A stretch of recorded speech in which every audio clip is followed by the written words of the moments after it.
آپ کسی سے کراچی میں پوچھیں تو صبح اٹھنے کے بعد کیا کرتا ہے, کہتے ہیں آرام کرتا ہوں میں, کیونکہ صبح جب اٹھتا ہے نا بستر سے 12 بجے سو کے, تو غنودگی ہی رہتی ہے سارا دن, فریش نہیں ہوتا. سمجھتے ہو؟ کیونکہ صبح کے وقت فجر کے وقت آکسیجن لیول بہت ہوتا ہے, وہ آپ کو فریش کر دیتا ہے. جب فریش کرنے والے ہارمونز باڈی سے نکلنے تھے اس وقت آپ سونے والے ہارمونز کو استعمال میں لا رہے تھے آپ. تو یہ سارا سیٹ اپ الٹا پلٹا چل رہا ہے مارکیٹ میں. تو یہ فطرت سے بغاوت ہے. تو ٹائم پہ سو, تمیز, گہری نیند لیا کرو, گہری نیند. خوب تھکا وہ بہت ہی. اور یاد رکھو, بار بار ایک بات کہتا ہوں, میں ڈاکٹر نہیں ہوں لیکن آپ ڈاکٹروں سے تصدیق کر لینا, وہ کہیں گے صحیح کہہ رہے ہیں اگر وہ انسان یعنی صحیح ڈاکٹر ہوگا. کھانے پینے سے زیادہ کیا ضروری ہے؟ گہری نیند. لوگ کھانے پینے میں تو پھر بھی کچھ تبدیلی کر دیں گے, نیند کو نہیں. سب سے زیادہ آپ کی باڈی کو ریکور کرنے والی, ریفریش کرنے والی, جوان رکھنے والی چیز کیا ہے؟ بولو. گہری. ابے بھائی نیند نہیں نا یار, سوتا تو ہر آدمی ہے. گہری نیند, نیند نہیں. ہر آدمی سو ہی رہے نا, پوری قوم سو رہی ہے لیکن فریش ہو رہی ہے. دفتروں میں جاؤ سو رہے ہیں. گہری نیند نہیں ہے.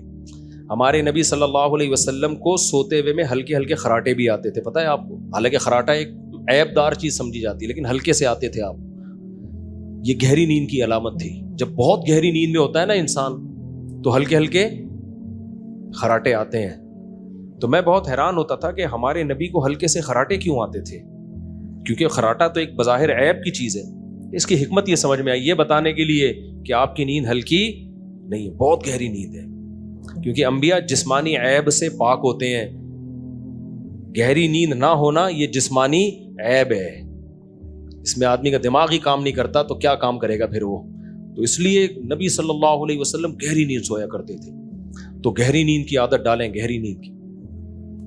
اور باقی یہ کم کھانا تو بہت صحت کے لیے مفید ہے. ہاں یہ بات ضرور ہے, یہ جو آپ نے کہا نا کہ پہلے خوراکیں خالص ہوتی تھی اب خالص نہیں ہے, یہ بالکل ویلڈ پوائنٹ ہے. اس کا جواب یہ ہے کہ آپ اچھی خوراکیں کھائیں. اگر کم بھی کھا رہے اور وہی آڑا ترچھا رہے ہو تو پھر تو کمزور ہو جاؤ گے آپ.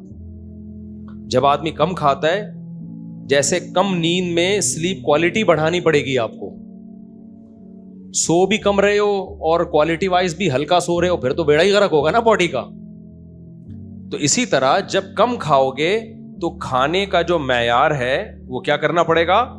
بولو, بڑھانا پڑے گا. پروٹین زیادہ لینے پڑیں گے, انڈے, دودھ, مچھلی, گوشت, یہ چیزیں زیادہ کھانی پڑیں گی آپ کو, ورنہ تو بڑھ جائے گا پروگرام.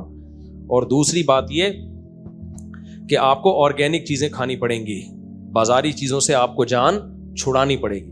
میں نے جوسز کے ڈبے جتنے بھی ہیں نا, جتنے بھی ہوں, باہر کی کمپنیوں کے بھی ہوں, بہت تجربے کیے ہیں. میرا گلا بہت سینسیٹیو ہے, جتنا مرضی یہ فریش جوس پی لو گلا خراب نہیں ہوتا.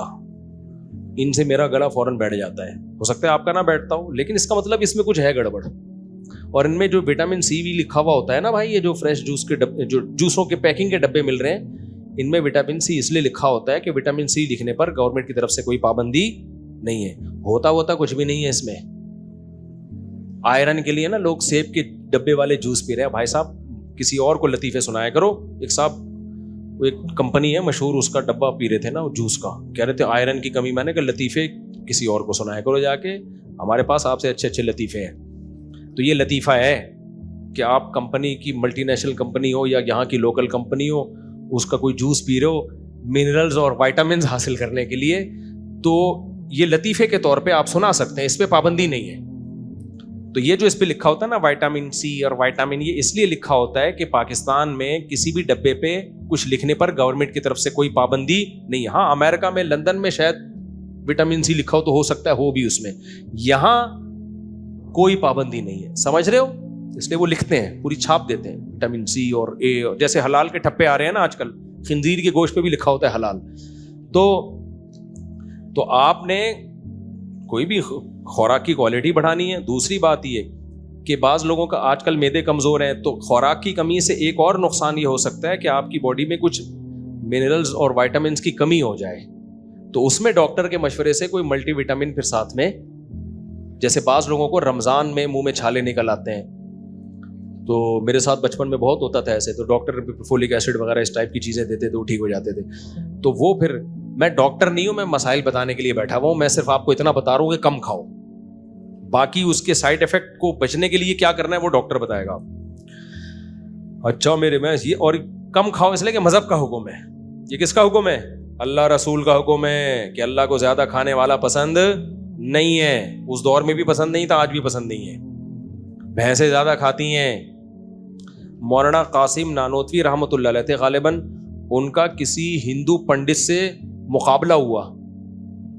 ہندو پنڈت نے کہا کہ میں یہ پوری دیگ کھا کے دکھا دوں گا. پوری دیگ انسان کے معدے میں آ سکتی ہے؟ نہیں. اس نے کہا لیکن یہ معجزہ ہوگا بھگوان کی طرف سے, آپ بھی دیگ کھا کے دکھاؤ. اگر میں نے یہ دیگ کھا لی تو اس کا مطلب بھگوان کس کے ساتھ ہے؟ میرے ساتھ ہے نا, کہ اتنے سے پیٹ میں پوری دیگ آ گئی اور مرا نہیں میں. اور اگر آپ نے دیگ کھا لی تو اس کا مطلب بھگوان کس کے ساتھ ہے؟ آپ کے ساتھ. تو یہ دیگوں کا مقابلہ کرتے ہیں, جو دیگ کھا گیا وہ مناظرہ جیت گیا. پتہ نہیں مولانا قاسم نانوتوی تھے, کوئی اور بزرگ تھے, مجھے نام یاد نہیں. اب وہ بیچارے سوچ میں پڑ گئے, یار دیکھ کون کھائے گا بھائی, کیا خیال ہے بھائی. کافی دیر سوچنے لگے بھائی یار دیکھ, تو ان کو تو بیچاروں کو ویسے ہی روزہ رکھنے کی عادت تھی. تو کافی دیر اب وہ سمجھے کہ یہ مناظرہ ہار گئے ہیں, بغلے بجانے لگے, تالیاں پیٹنے لگے. انہوں نے کہا بھائی دیکھو بات یہ ہے کہ دیگیں کھانا انسانوں کا کام نہیں, بھینسوں کا کام ہے. بھینس کو پورا چارہ دیگ بھر کے دو نا, کھا جائے گی, پھر دو اور مانگے گی. تو یہ کوئی کمال کی بات نہیں. کمال کی بات ہے خواہشات پہ کنٹرول کرنا. کھانا کمال نہیں ہے, کھانا پڑا ہوا ہو اور نہ کھانا. کیا خیال ہے بھائی؟ یہ کمال ہے نا. طرح طرح کی چیزیں پڑی ہوئی ہیں اور آپ کہہ رہے ہو کنٹرول کروں گا اپنے اوپر, نہیں کھاؤں گا. یہ انسانیت ہے. تو ایسا ہے کہ میں بھی ایک ہفتہ بھوکا رہ کے دکھاتا ہوں اور آپ بھی ایک ہفتہ. جو ایک ہفتہ بھوکا رہ گیا اس کا مطلب اللہ اس کے ساتھ ہے, اس کا دین سچا. اب آپ بتاؤ جو دیکھ کھاتا ہو وہ تو 2 دن نہیں بھوکا رہ سکتا, وہ ایک ہفتہ کہاں سے بھوکا رہے گا. تو اللہ میاں کو پھوڑنے پھاڑنے والے پسند نہیں ہے. ہمارے نبی کی خوراکیں دیکھو یار, آپ شدید بھوک میں آپ گھر تشریف لاتے. کتنی دفعہ ایسا ہوا, میں نے اس پہ ایک ہاسپٹل والوں کے لیے ایک ویڈیو کلپ ریکارڈ کروایا تھا. لاہور کا ایک مشہور ہاسپٹل ہے, وہ ڈاکٹر مجھ سے وہ کلپ ریکارڈ کر کے لے گئے تھے. انہوں نے چلایا اپنے چینل سے, پتہ نہیں وہ کہاں, یوٹیوب پہ مل جائے گا آپ. اس میں نبی صلی اللہ علیہ وسلم کی خوراک اور اسلام, خوراک سے متعلق اسلام کی ہدایات کیا ہیں, اس میں نے وہ حدیثوں کے ریفرنس پیش کیے تھے. کتنی دفعہ ایسا ہوا ہے شدید بھوک. شدید بھوک کا مطلب کیا ہوتا ہے؟ صبح کا ناشتہ ہو تو پھر رات کو جا کے شدید بھوک لگتی ہے. تو شدید بھوک میں کیا کھایا ہے؟ دودھ پیا ہے بس. بکری کا تازہ دودھ نکالا اور سیر ہو گئے, بس یہ ہو گیا فل کھانا. پینا بھی یہی, کھانا بھی یہی. تو یہ جب اس طرح سے آپ دودھ پیتے ہو نا تو وہ باڈی کو ٹھا کر کے لگتا ہے, جا کے سارے منرلز اس میں جتنے بھی ہیں وہ سارے حاصل ہوتے ہیں. ہم جس طرح سے دودھ پیتے ہیں اس میں ضائع زیادہ ہوتا ہے, فیٹ ہی حاصل ہوتا ہے اور زیادہ تر چیزیں حاصل نہیں ہوتی. تو نبی کا معمول یہ تھا اس طرح سے کھانا کھانے کا. کھجوریں کھا لیں بس پیٹ اس سے بھر گیا. تو آج کون کھاتا ہے کھجوروں سے پیٹ کون بھرتا ہے؟ تو آرگینک چیزیں ہی نہیں ہم لوگ کھا رہے ہیں. تو یہ بات آپ کی بالکل درست ہے کہ جب کم کھائیں گے نا تو خوراک کا معیار بڑھانا پڑے گا.